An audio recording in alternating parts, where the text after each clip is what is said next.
બધા તહેવારો વર્ષે વર્ષે આવે છે, પણ આ 2 વર્ષથી અમારો તહેવાર એવો જાય છે કે મારી નાની બહેનો છે એને નથી કપડાં મળતા. બધા ધૂમધામથી ઉજવે તો મારી બહેનો જોઈ રહે છે કે મારા પપ્પા સારા હતા તો અમને બી એવી રીતે તહેવાર ઉજવવા મળતા હતા.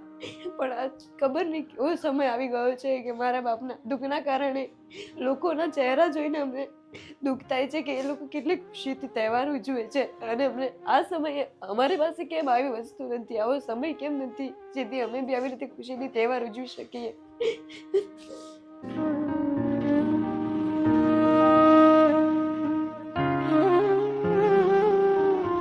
જ્યારે મારા પપ્પા દવાખાનામાં જાય ત્યારે જોડે મારી મમ્મી બી જાય, પણ આવી અજાણી જગ્યાએ અમે 4 ભાઈ બહેનો, મારો એક ભાઈ, અમે બધા એકલા રહીએ. જ્યારે મારા પપ્પા દવાખાને જાય જોડે કોઈ રહેવા તૈયાર ના હોય, એકલા રાતે 4 બહેનો પડી રહીએ.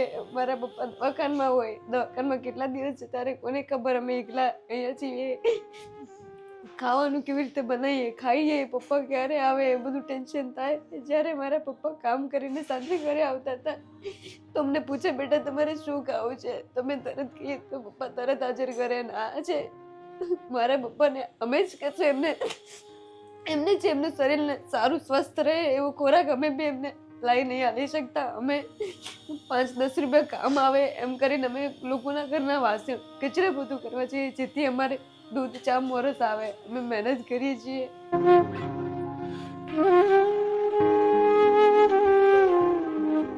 મારા પપ્પાનું આવું દુઃખ છે એ જોઈને મારી નાની નાની બહેનો પણ મારી સાથે રોવે કે મારા પપ્પાને શું થશે, મળશે કે નહીં મળે. પ્લીઝ પહેલાં તો બેટા તું રડ નહીં. આજે અમે ચોક્કસથી તમને મદદરૂપ બનીશું, અને આજે અમે તમારી શું મદદ કરીએ બેટા? આજે તમારાથી જે મદદ થાય એ કરજો. બધું તમે માંગતા નથી, બસ અમારે 1-2 ટાઈમનું ભોજન બને એવી સુવિધા કરી આપજો, અને મારા પપ્પાનું દુઃખ માટે એવું નિરાકરણ આપ્યો જો. અમે ચોક્કસથી પ્રયત્ન કરીશું બેટા. પ્લીઝ પહેલાં તો તું રડ નહીં. અને આજે અમે તમને 1 વર્ષ ચાલે એટલી રાશનની પણ વ્યવસ્થા કરી દઈશું, અને અમારા સાઈડથી એવી કોશિશ કરીશું કે તારા પપ્પાનો જલ્દીથી ઈલાજ થાય શું. અને દરેક લોકો પણ આ તારો વિડીયો જોઈ રહ્યા છે, દરેક લોકો પણ વિડીયોને શેર કરીને સપોર્ટિવ બનશે બેટા. પ્લીઝ પહેલાં તું રડ નહીં. આજે અમે ચોક્કસથી તને સપોર્ટિવ બનીશું બેટા.